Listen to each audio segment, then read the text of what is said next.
ఎక్కడికి పోయిందంటే హాగరు అరణ్యంలోకి వెళ్ళిపోయిందండి. అరణ్యంలోకి వెళ్ళిపోతే అరణ్యంలో ఒక చోట కూర్చుంటే అక్కడికి యెహోవా దూత వచ్చి అన్నది, హాగరు నేను నిన్ను చూశాను, హాగరు నీ పరిస్థితిని నేను అర్థం చేసుకున్నాను, హాగరు నువ్వు ఏ కష్టము గుండా వెళ్ళావో, ఎటువంటి అవమానాన్ని నువ్వు పొందుకుంటున్నావో నేను చూశాను హాగరు.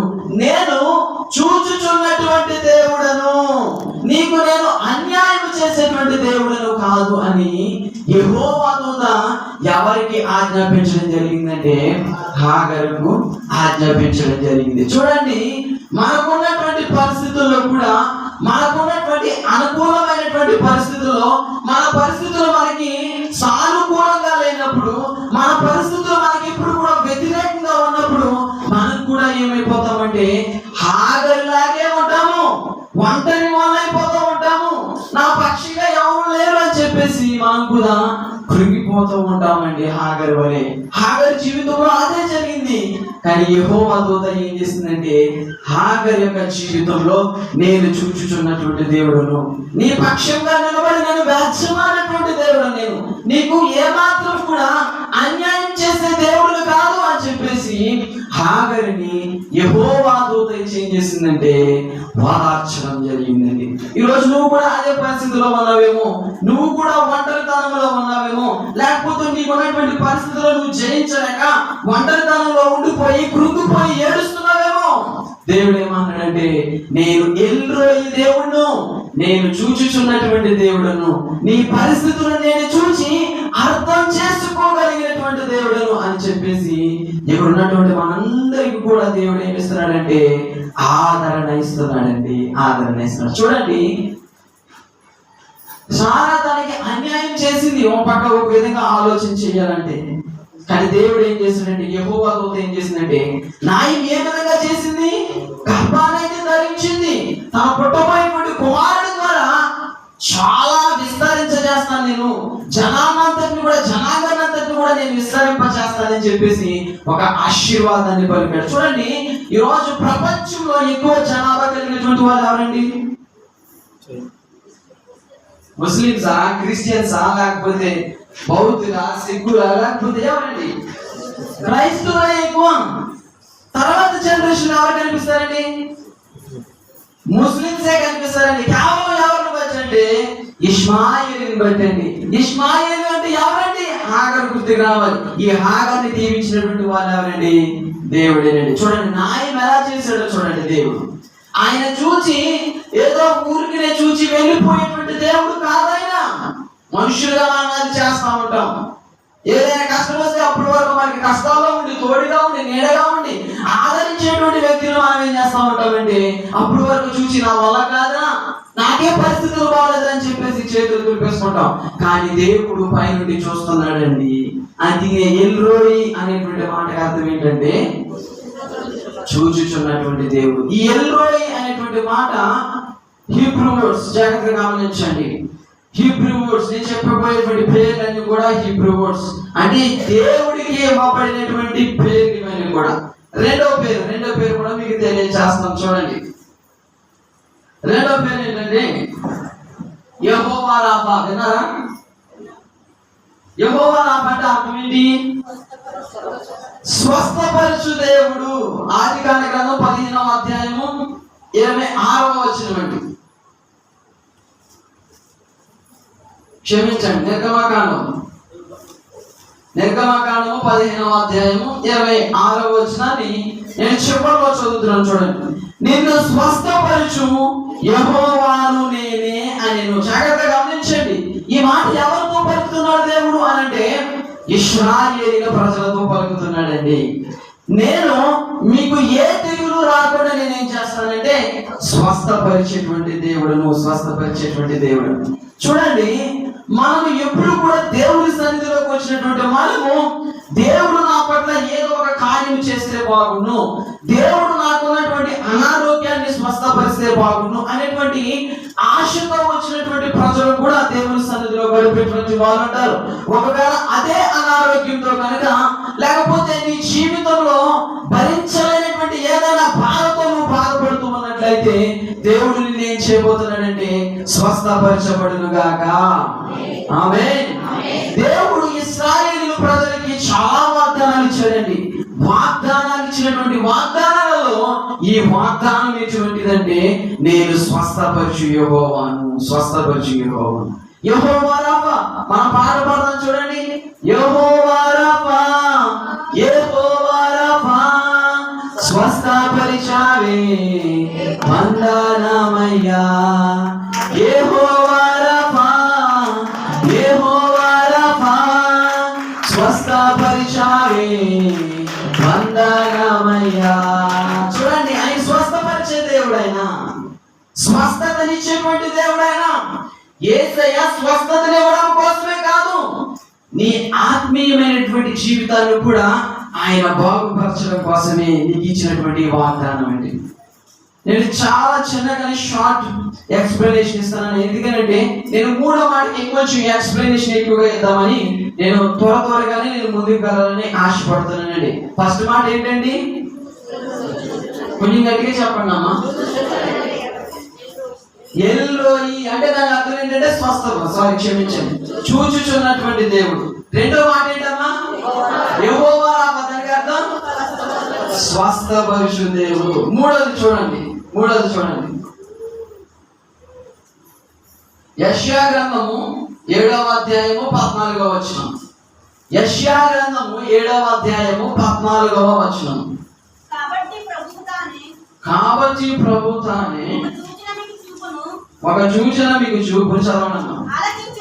ఆలకించుడి, కన్యక గర్భవతి కుమారుని కని ఆయనకు ఇమ్మానుయేలు అని పేరు పెట్టి సరిపోతాము. చూడండి, మూడవ హీబ్రూ వర్డ్ అంటే దేవుడికి పెట్టబడినటువంటి మూడవ మాట ఏంటంటే, మూడో పేరు ఏంటంటే ఇమ్మానుయేలు. చాలా మనము ఎక్కువగా వినేటువంటి మాట ఇది. ఇమ్మానుయేలు అంటే అర్థం ఏంటి?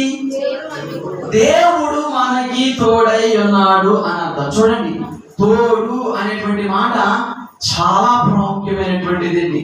దీన్ని హీబ్రూ భాషలో చాలా ప్రతిష్టంగా, చాలా ఇంపార్టెంట్ గా చూస్తారండి. ఈ తోడై ఉన్నటువంటి మాట అనేటిది. చూడండి, తోడై ఉన్నటువంటి మాట మనం చాలా సందర్భాల్లో ఉపయోగిస్తామండి. తోడై ఉన్నటువంటి మాట అంటే తోడు లేకపోతే ఏమైపోతారంటే ఒంటరి వాళ్ళు అయిపోతారండి. అది ఏ విషయంలో అయినా చూడండి, పిల్లలు పుట్టిన తర్వాత ఒకే ఒక బాబు పుట్టిన తర్వాత పెద్దలు ఏమంటారు? అరే, ఇంకో బాబు పుడితే బాగుంటారా? ఆ ముందు పుట్టినటువంటి బాబుకో పాపకో ఏముంటది? తోడుంటారా అని చెప్పేసి అంటారు. రే, ఎన్ని సంవత్సరాలు నువ్వు పెళ్లి చేసుకోని అంటావు, ఏదైనా పెళ్లి చేసుకుంటే ఏమంటారు? నువ్వు తోడుంటారా అని చెప్పేసి అంటారు. అవునా కదా? సో తోడు అనేటువంటి మాట అనుబంధంతో కూడినటువంటిది. తోడు అనేటువంటి మాట చాలా రిలేషన్షిప్ అనేది బాండ్ చేసేది. ఈ బాండింగ్ అనేది చాలా చాలా ప్రాముఖ్యమైనటువంటిది. మీకు అర్థం అవడానికి ఒక ఉదాహరణ చెప్తాను చూడండి. పెరిగి ఎలా చేస్తారమ్మా? పాలు తోడెడతారా? కాచి చల్లార్చి డైరెక్ట్ పెరిగేసేస్తారా? ఏం వేస్తారు? తోడు చుక్క వేయగానే ఏమవుతుంది? అది పెరిగి అవుతుంది. చూడండి, పాలునే ఉండొచ్చు, పాలు ఎంతైనా తీసుకుని ఉండొచ్చు, కానీ క్వాంటిటీ మన తోడు చుక్క ఎంత తీసుకున్నాం కానీ అది ఏమవుతుందంటే తర్వాత రోజుకి ఎంత అయిపోతుందండి. కానీ ఇప్పుడు ఆ పెరుగు దొరకట్లేదు మనకి. ఇప్పుడు అన్ని ఏ పెరుగు? ప్యాకెట్ పెరుగు. బ్రాండ్ చెప్పండి. విశాఖ డైరీ. ఇంకా చెప్పండి, లేదు చెప్పండి. ఇంకా హెరిటేజ్. చాలా బ్రాండ్స్ వచ్చేసి ఇప్పుడు ఏంటంటే ప్యాకెట్ పాలు, అందులో ఏం కలుపుతున్నాడో కూడా మనకి తెలియదు. ఇప్పుడు పెరుగు కావాలంటే వెంటనే కొట్టి దగ్గరికి వెళ్ళి ఏం చేస్తున్నామంటే తెచ్చేసుకున్నాం. ఎంతమంది అయితే తోడు పెట్టేవాళ్ళు. ఒకవేళ తోడు చుక్క లేకపోతే పక్క ఉన్నటువంటి ఇంటి వాళ్ళ దగ్గరికి వెళ్ళి అమ్మ కొంచెం తోడు చుక్క ఉంటే అని చెప్పేసి చిన్న గ్లాస్ పంపించేమో. చూడండి, తోడు చుక్క ఎప్పుడైతే ఆ మరిగినటువంటి పాలు ఎప్పుడైతే వేయడం మొదలు పెడతామో ఆ తర్వాత రోజు ఏమవుతుందంటే ఎట్టగా పడుతుంది. చూడండి, ఈ తోడు చుక్క దాంట్లో వేయగానే దానికి ఎన్ని బెనిఫిట్స్ చూడండి. ఇప్పుడు పెరిగైంది, పెరిగిన తర్వాత ఏమవుతుంది? పెరుగు నుంచి మజ్జిగ వస్తుంది, మజ్జిగ నుంచి వెన్న నుంచి నెయ్యి నుంచి చాలా రకాలైనటువంటి వంటకాలు ఉపయోగిస్తా ఉంటారు. చూడండి, ఒక్క తోడు చుక్క చాలా బెనిఫిట్స్ తీసుకొచ్చి చూడండి. తోడు కలిగినటువంటి దేవుడు మన జీవితాల్లో కూడా ఉన్నట్లయితే ఎన్నో ఆశీర్వాదాలు దేవుడు కూడా మనకి ఇవ్వగలిగినటువంటి వాడు. నమ్మినటువంటి వాళ్ళందరూ కూడా స్తోత్రం చేస్తారా? హల్లెలూయా. ఆయన తోడున్నటువంటి దేవుడు. ఆయన నిన్ను ఎప్పుడు కూడా ఒంటరిగా విడిచిపెట్టేటువంటి దేవుడు కాదు.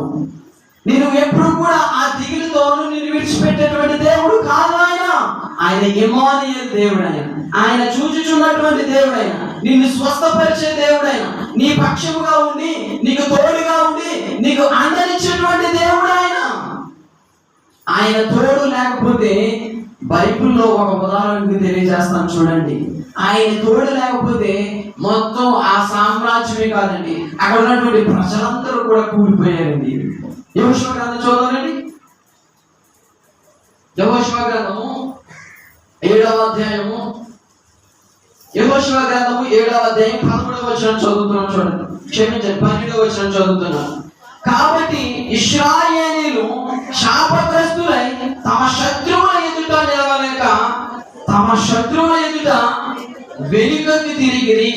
శాపగ్రస్తులైన వారు మీ మధ్య నుండకుండా మీరు వారిని నిర్మూలన చేసితేనే గాని నేను మీకు తోడై ఉండను. జాగ్రత్తగా గమనించండి. ఇక్కడ ఆయన తోడు లేకపోతే ఇశ్రాయేలీయుల జీవితంలో ఏం జరిగిందో మీకు ఒక ఉదాహరణ తెలియజేస్తాను చూడండి. ఇందులో ఉన్నటువంటి ఉదాహరణ, మోషేకి దేవుడు తోడుగా ఉన్నాడు. నత్తివాడైనటువంటి వాడు ఏమయ్యాడంటే నాయకుడిగా మారడమే కాదని అనేక మంది ప్రజలను నడిపించడం జరిగిందండి. తర్వాత జనరేషన్ లో వచ్చినటువంటి యెహోషువకి ఏం చెప్పాడు? యెహోషువ, నేను మోషేకి ఎలాగైతే తోడుగా ఉన్నానో, మోషే నత్తివాడే కానీ నేను ఫరో ముందు నిలబెట్టాను. నేను మోషేకి ఏ విధంగా అయితే తోడుగా ఉన్నానో నీకు కూడా తోడుగా ఉన్నాను అని చెప్పేసి ఒక సైన్యాన్ని సిద్ధం చేయి అని చెప్పేసి అనంటే ఏమైందంటే సైన్యాన్ని సిద్ధం చేయడం జరిగింది. వీళ్ళు ఎక్కడికి వెళ్ళారంటే ఒక ప్రాంతానికి వెళ్ళారండి. ఆ ప్రాంతం పేరు ఏంటంటే హాయి. చెప్పండి మీలాగా, హాయి. సో ఆ ప్రాంతానికి వెళ్ళగానే ఆ ప్రాంతంలో చూడగానే అరే చాలా చిన్నగా ఉంది ప్రాంతం, తక్కువ జనాభా కలిగినటువంటి వాళ్ళు వీళ్ళు ఈజీగా మనం ఏం చేయొచ్చు అంటే మట్టి కల్పించవచ్చు, అంతమంది కూడా వెళ్ళవసరం లేదు సైనికులు అని చెప్పేసి వీళ్ళు మాట్లాడుకోవడమే కాకుండా యెహోషువ దగ్గరికి వచ్చి, అయ్యా వాళ్ళని చిన్న ప్రాంతమేనయ్యా, అంతగా పెద్దగా ఎక్కువ ఉన్నటువంటి వాళ్ళు కాదు, వాళ్ళని ఈజీగా మనం ఓడించవచ్చు అని చెప్పేసి అంటే మనం ఇంచుమించుగా ఒక 2000 ఓ 3000 మంది వెళ్ళారనుకో ఆ ప్రాంతం అంతా కూడా మనం మట్టి కల్పించవచ్చు అని చెప్పేసి వెళ్ళిన తర్వాత ఏం జరిగింది? అక్కడ ఆ చిన్న ప్రాంతాన్ని, ఏ ప్రాంతాన్ని అయితే తక్కువ అంచనా చేశారో ఆ ప్రాంతంలో ఉన్నటువంటి ఆ ప్రాంతానికి ఎప్పుడైతే యుద్ధానికి వెళ్ళారో ఈ ఆకారు అనేటువంటి వ్యక్తి ఏం చేశాడంటే దేవుడు చెప్పాడే, మీరు శపితమైనటువంటి దాన్ని దేన్ని ముట్టుకోకూడదని, మీరు నాకు అయిష్టమైనటువంటిది మీరేది చేయకూడదా, నాకు ఇష్టమైనవే చెయ్యాలా మీరు అని చెప్పేసి దేవుడు అక్కడ వాళ్ళకి ఆజ్ఞాపించాడు, సూచనించినప్పటికీ కూడా దాంట్లో ఉన్నటువంటి ఆకలి ఏం చేశాడు, అక్కడ ఉన్నటువంటి శాపగ్రస్తమైనటువంటి వస్తువులు తీసుకుని వచ్చేసాడండి. యూరోప్ యుద్ధంలో 2-3 వేల మంది ఉంటే 2-3 వేల మంది కూడా ఏమైపోయారంటే అందులో 36 మంది చచ్చిపోయారు. ఎవరు? ఇశ్రాయేలు ప్రజలు. వాళ్ళ చూసి దేవునిగా చూసారంటే చాలా చిన్న ప్రజలు, వాళ్ళు చాలా చిన్న గ్రామము, తక్కువ సైన్యం కలిగినటువంటి వాళ్ళు, మన సంఖ్య ఎక్కువ, 2-3 వేల మంది అయితే చాలు, వాళ్ళు ఈజీగా మనం వాడగొట్టచ్చు అని చెప్పేసి అన్నారు. కానీ ఈ 2-3 వేల మంది వెళ్ళినటువంటి వాళ్ళలోనే 36 మంది చచ్చిపోగా వెంటనే యెహోషువ దేవుడు మనసు దగ్గరికి వచ్చి ఏడుస్తున్నాడు, అయ్యో ఏంటయ్యా చిన్న ప్రాంతమే కదయ్యా, అలాగైపోయారండి, మా ప్రజలు ఇలా చచ్చిపోయారండి, నేను ఏమని సమాధానం చెప్పాలి ఆ ప్రజలకి అని చెప్పేసి యెహోషువ దేవుడి సన్నిధిలో ఉండి ఏడుస్తున్నాడండి. తల మీద దూరు పురుషులు ఏడుస్తున్నాడు, అయ్యా ఏంటి అని చెప్పేసి అనగానే దేవుడు అప్పుడు జవాబు ఇచ్చాడండి. 11వ వచనం మళ్ళీ చదువుతున్నాను చూడండి. 12వ వచనం. కాబట్టి ఇశ్రాయేలును శాపగ్రస్తులై తమ శత్రువుల ఎదుట నిలవలేక తమ శత్రువుల ఎదుట వెనకకు తిరిగిరి. శాపగ్రస్తులైన వారు మీ మధ్య ఉండకుండా మీరు వారిని నిర్మూలన చేసేదేనే కానీ నేను మీకు తోడై ఉండను. ఇక్కడ జరిగినటువంటి పరిస్థితి ఏంటంటే దేవుడు చెప్పింది చేయలేదని వీళ్ళు. దేవుడిని చెప్పింది చేయడం మానేశారు. అందుకే దేవుడు ఏం చేశాడంటే చేతులు ఎత్తేసాడు, నేను మీకు తోడై ఉండలేను.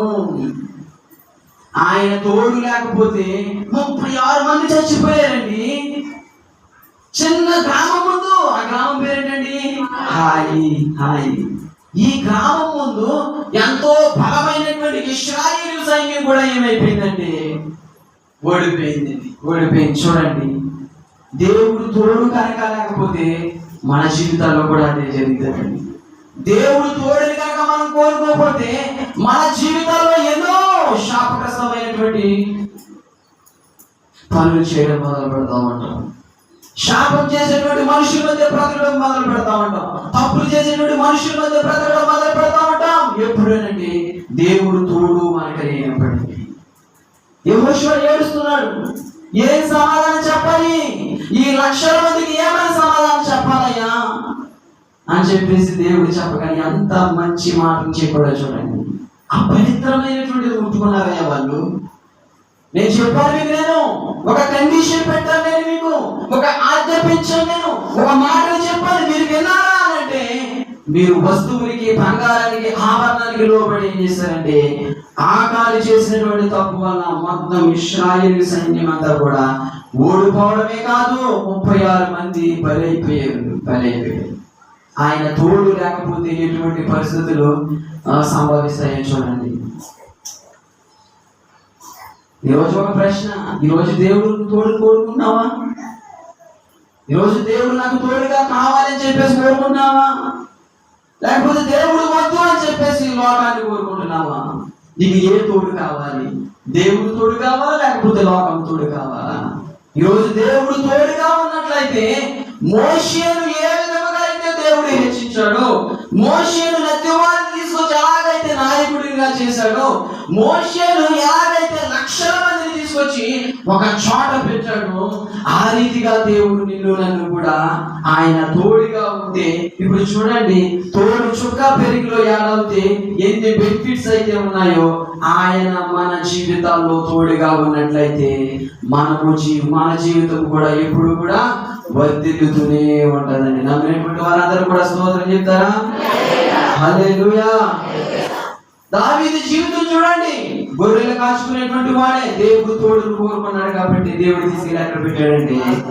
సింహాసనం మీద పెట్టాడండి. యోసేపు చూడండి, దేవుడు తోడు కోరుకున్నాడు కాబట్టి తీసుకెళ్ళి ఎక్కడ పెట్టాడంటే ప్రధానమంత్రిని చేశాడండి. చూడండి, భక్తుల యొక్క జీవితాలు చూడండి, వారు దేవుడి యొక్క తోడును కోరుకున్నారండి. ఈ తోడు అనేటువంటి మాట మనము ఆలోచింపచేస్తే ఎన్నో రకాలుగా ఇది ఆలోచింపచేస్తూ ఉంటుందండి. ఒంటరిగా కూర్చుని ఆలోచన చేస్తూ ఉంటే తోడు రెండు పదాలు, రెండు అక్షరాలు, కానీ ఈ తోడు అనేటువంటి మాటకి చాలా బెనిఫిట్స్ ఉన్నాయి. ఎవరితో తోడు ఉంటే దేవుడితో తోడుగా ఉంది. చూడండి, నేను మొట్టమొదటి మాట ఏం చెప్పానమ్మా? ఎల్రోయి. రెండోది యెహోవా. మూడోది ఇమ్మానుయేల్, దేవుడు అంటే ఆయన మనకి తోడై ఉన్నటువంటి దేవుడు. ఒకరోజు నేను చిల్డ్రన్ ఉన్నటువంటి ఒక బాబుని తీసుకుని కాయగూర షాప్కి వెళ్ళాను. కాయగూర షాప్కి వెళ్తే ఆ కాయగూర షాప్ దగ్గర ఒక కోతి ఉంటుందండి, చిన్న కోతి ఉంటుందండి. కోతులు ఎలా ఉంటాయి? కుదురుగా ఉంటాయా? ఏంటంటే అటు ఇటు జంప్ చేయడం, లేకపోతే నేను ఏం చేస్తా, ఇలా భయపెడతా ఉంటాయి, అలా భయపెడతా ఉంటాయి. నేను కాయగూర షాప్ దగ్గరికి వెళ్ళాను, వాడు కూడా నా ముందున్నాడు. ఈరోజు కోతి ఏం చేస్తుందంటే ఒక చోట నుంచి ఇంకొక చోటకి జంప్ చేసేటప్పటికి ఇది అజ్జికాయలకి దూకుతుంది, తర్వాత టమాటాల మీద దూకుతుంది. సో ఇలాగ వచ్చే వాళ్ళందరినీ కూడా కొంచెం ఆకర్షించేటట్టుగా ఇది ఏం చేస్తుందంటే చిందులు వేయడం మొదలు పెడుతుంది. వచ్చే వాళ్ళందరూ కూడా కూరగాయలు కొనుక్కోవడం ఎలాగ ఈ భోజనం చూడటం మొదలు పెడుతున్నాయి. ఈ లోపల కొంచెం 5-12 సంవత్సరాలు ఉంటాయండి. వీడు ఏం చేశాడంటే కోతి రాగానే వెంటనే వెనక్కి కోతి వచ్చి ఇలా రాగానే అనయ్య అన్నాడండి. ఇంకోసారి రాగానే అనయ్య అని చెప్పేసి నా ముందుకు వచ్చేసాడు. ఎందుకని వచ్చేసాడు? భయం వేసింది. కానీ ఇంకొక ధైర్యం ఏంటంటే, నాకు మా అన్నయ్య తోడుగా ఉన్నాడు కాబట్టి కోతి నన్ను ఏమి చేయదు. చూడండి, మనం ఎప్పుడైతే దేవుని చేతిలో మనం చేయి పెడతామో మనం ఎప్పుడైనా విడిచిపెట్టేచ్చు. కానీ దేవుడే మనం చేయి పట్టుకున్నాడు అనుకోండి, మనం విడిచిపెట్టేసిన దేవుడు ఏం చేయడండి? వదలండి. ఈరోజు మీరు ఏ స్థితిలో ఉన్నారు? దేవుడు మీ చేయి పట్టుకునేటువంటి స్థితిలో ఉన్నారా? లేకపోతే దేవుడి చేయి పట్టుకుని అప్పుడప్పుడు వదిలేసి అప్పుడప్పుడు పట్టుకుని అప్పుడప్పుడు వదిలేసే స్థితిలో ఉన్నారా? అప్పుడప్పుడు పట్టుకుని అప్పుడప్పుడు విడిచిపెట్టేటువంటి దానికి అర్థం ఏంటంటే, దేవుడికి అయిష్టమైనటువంటి పని చేస్తున్నాము, శాపగ్రస్తమైనటువంటి పని చేస్తున్నాము, దేవుడికి ఇష్టమైనటువంటి పని చేస్తున్నాము. కాబట్టి ఏం చేస్తున్నామంటే, కొన్నిసార్లు కన్నీరు కారుస్తూ ప్రార్థన చేస్తున్నాం, దేవుడు క్షమిస్తున్నాడు. మళ్ళీ దేవుడు చేయబట్టుకున్న కొన్ని రోజులు బాగా ఉంటుంది, మళ్ళీ కొన్ని రోజులకి ఏమైపోతుందంటే మళ్ళీ శాపకరమైనటువంటి పనులు చేయడం మొదలు పెడుతున్నాం, మళ్ళీ అయిష్టమైనటువంటి పనులు చేయడం మొదలు పెడుతున్నాం, మళ్ళీ అపవిత్రమైనటువంటి పనులు చేయడం మొదలు పెడతా ఉన్నాం. మనల్ని మనం ఏం చేసుకుంటున్నామంటే శుద్ధిగా కాకుండా అపవిత్రమైనటువంటి వ్యక్తులుగా మనం మార్చుకుంటున్నాం. కాబట్టి దేవుడికి మనకి ఏమైపోతుందంటే కనెక్షన్ అనేది తెగిపోతుందండి, సరిగ్గా ఉండట్లేదు.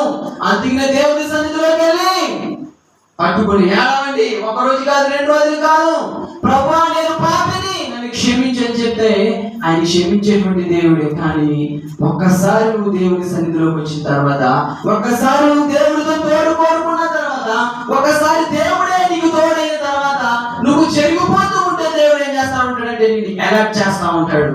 నువ్వు తప్పు చేస్తున్నావు అంటే దేవుడు ఏం చేస్తాడే, అది చేస్తుంది తప్పురా, నువ్వు వెళ్ళకూడనటువంటి ప్లేస్కి వెళ్తున్నావా, నువ్వు చేయకూడనటువంటి పని చేస్తున్నావా, నువ్వు మాట్లాడకూడనటువంటి మాటలు మాట్లాడుతున్నావు అని చెప్పేసి దేవుడు ఏం చేస్తాడంటే సిగ్నల్స్ పంపిస్తా ఉంటాడండి. దేవుడు ఆపలేడండి.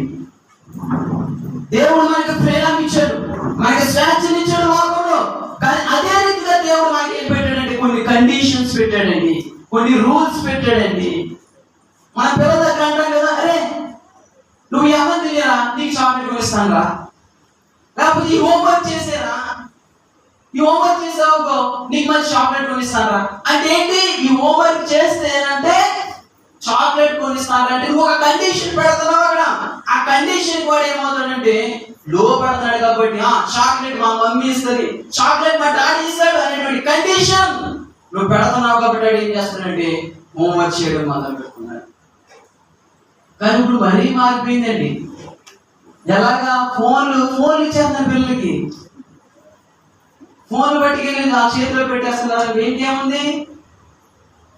ఈ రోజుల్లో మదర్స్ కి ఏమైపోయిందంటే చాలా బద్ధకం అయిపోయిందండి. క్షమించండి మాట అన్నానని, అంటే మా అందరిని ఉద్దేశించి అంటలేదు కానండి, మీరు అందరూ చాలా మంచోళ్ళండి.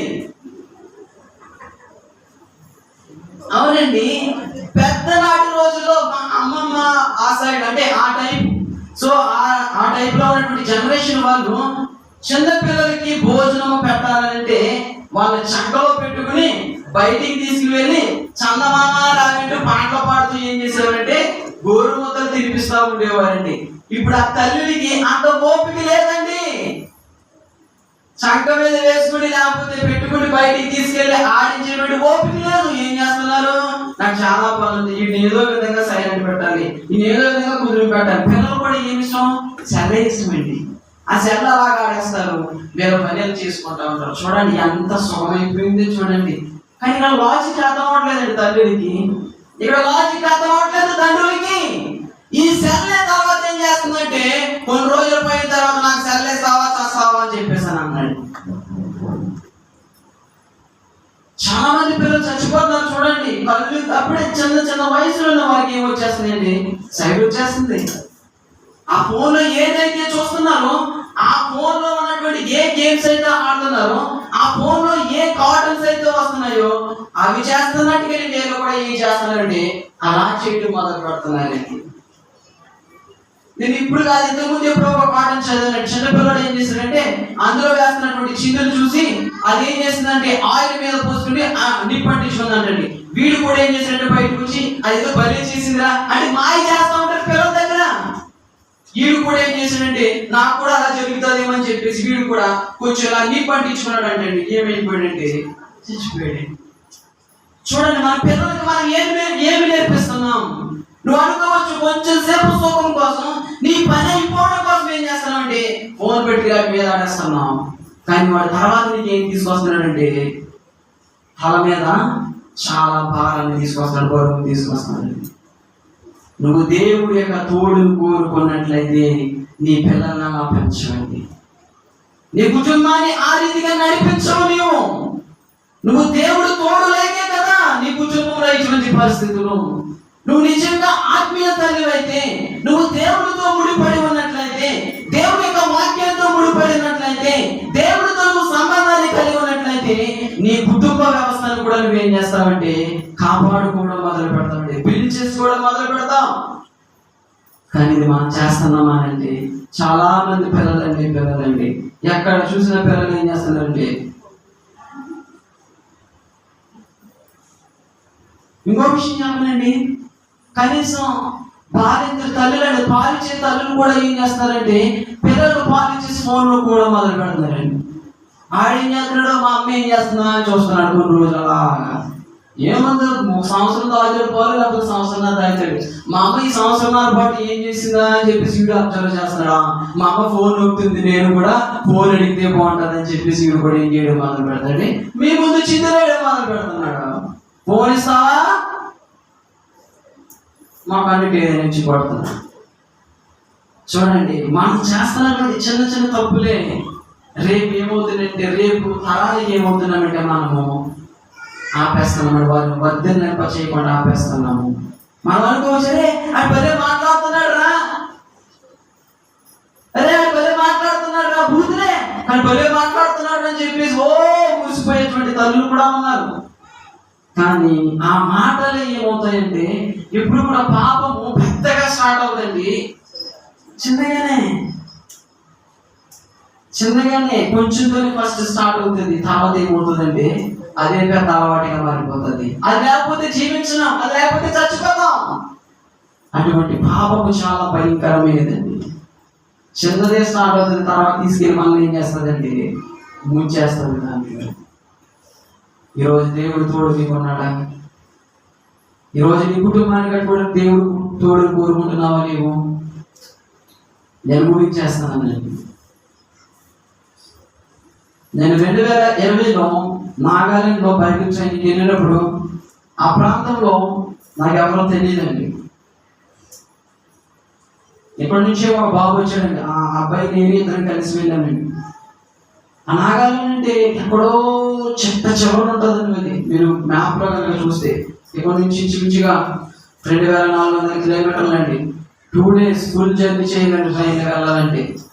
అక్కడికి వెళ్ళిన తర్వాత వాతావరణం ఎలా ఉంటుందో తెలియదు, ప్రజలు ఎలా ఉంటారో తెలియదు, ఆహార అలవాట్లు ఎలా ఉంటాయో తెలియదు, మనుషులు ఏ విధంగా ట్రీట్ చేస్తారో తెలియదు. వెళ్ళిన తర్వాత అక్కడ బాగా చలి అండి, బాగా చాలా చలి అండి. కొంతమందికి చలి పడదు. మనకు భయంకరమైన చలి ఎక్కువగా భరించలేనటువంటి ఆ స్థలానికి, ఆ ప్రాంతానికి వెళ్ళేటప్పుడు ఏమైపోతాం, వీక్ అయిపోతాం, బలహీనత అనేది బయటపడిపోతూ ఉంటుంది. ఆ ప్రాంతానికి వెళ్ళిన తర్వాత దుప్పటి కప్పుకుంటాం కదమ్మా, ఆ దుప్పటి కప్పుకున్నప్పుడు మీ దగ్గర దుప్పటి ఉందా అని చెప్పేసి అన్నారు, బెడ్షీట్ ఉందా అని చెప్పేసి అన్నారు. మా ప్రిన్సిపల్ వచ్చి అడిగితే సార్ ఒకసారి అంటే చూపించండి అని చెప్పేసి అంటే బ్యాగ్లో తీసుకురా చూపిస్తే దుప్పటిని చూపిస్తే ఆయన ఏమన్నా తెలుసా, అది దుప్పటే కాదు, అది మామూలు స్నానం చేసిన తర్వాత తుడుచుకునేటువంటి హవాలా ఉంది, అది దాంతో ఎలా ఉండవు పొద్దుడికి వయసు గడ్డ అయిపోతాం అని. చూడండి, అక్కడ చాలా లావు కలిగినటువంటి ఆ పరుపులు, ఆ పరుపులు కప్పులు పడుకుంటారు. ఎందుకంటే బాగా చలి, కాలుకి శ్వాస తీరు, పైన క్యాప్ తీరు. అటువంటి ప్రాంతంలో ప్రజలు ఎలా ఉంటారంటే అక్కడ మనకు బాధ వస్తే, కష్టం వస్తే, ఇబ్బంది వస్తే పక్కనకి షేర్ చేసుకుందామంటే వినరండి వాళ్ళు. ఎలాగే చెప్తావు నువ్వు, ఈ మాటలే మాట్లాడుతూ ఉంటారు అక్కడ. ఇక్కడ చూడండి, మన తెలుగు ప్రాంతంలో ఎవరికైనా బాధ వచ్చేటప్పటికి ఒక బాధ ఇంకొకరికి షేర్ చేసుకుంటారు. వచ్చినప్పుడు ఏం చేస్తారు? వాదార్చడం మొదలు పెడతారండి, ఆదరిస్తూ ఉంటారు. కానీ అక్కడ అలా లేదు. అక్కడ ఉన్నటువంటి స్టూడెంట్స్ కూడా ఆ రీతిగానే పెరిగినటువంటి వారు. ఏదైనా చెప్పుకుందామంటే మీరు ఇదే కంప్లైంట్ చేస్తారండి, అడ్జస్ట్ అవ్వడం చేత కదా మీకు. చూడండి, నువ్వు ఆకలి మీద ఉన్నావు, నువ్వు చాలా బాధపడుతున్నావు, చాలా ఇబ్బంది పడుతున్నావు. ఎవరికైనా చెప్పుకుందామని చెప్పేటప్పటికి వాడు నీకే రివర్స్లో కౌంటర్ వేసేటప్పుడు నీకు ఎలా ఉంటుంది? చాలా బాధ అనిపిస్తుందండి. మేము ఆ సిచ్యువేషన్ ఫేస్ చేసాం. ఇక్కడ 9కి ఇక్కడ మార్నింగ్ టిఫిన్ చేస్తాం, చక్కగా మధ్యాహ్నం భోజనం చేస్తాం, సాయంత్రం డిన్నర్ చేస్తూ ఉంటాం, మధ్యలో డిన్నర్కి లంచ్కి మధ్యలో టీ బ్రేక్ ఉంటుంది, స్నాక్స్ బ్రేక్ ఉంటుంది, అన్నీ ఉంటాయి. కానీ అక్కడ భోజనమే 9 గంటలకు పెట్టేస్తారండి. టిఫిన్ లేదు, ఇంకా మళ్ళీ రాత్రి భోజనం ఉంటుంది, మధ్యాహ్నం 12 గంటలకు ఉంటుంది. ఒకసారి ఊహించుకోండి, పొద్దున 9 గంటలకు భోజనం, మళ్ళీ సాయంత్రం 6 గంటలకు భోజనం. ఈ మధ్యలో ఏమి ఉండదు. ఉండగలమా? అసలు మన నోరు ఎప్పుడు కూడా ఎలా ఉండాలంటే మిషన్ లాగా ఆడిస్తూనే ఉండాలి. అటువంటి నోరు అక్కడికి వెళ్ళిన తర్వాత వస్తువులు ఉన్నామంటే ఎలా ఉండగలమండి? ఉండలేం.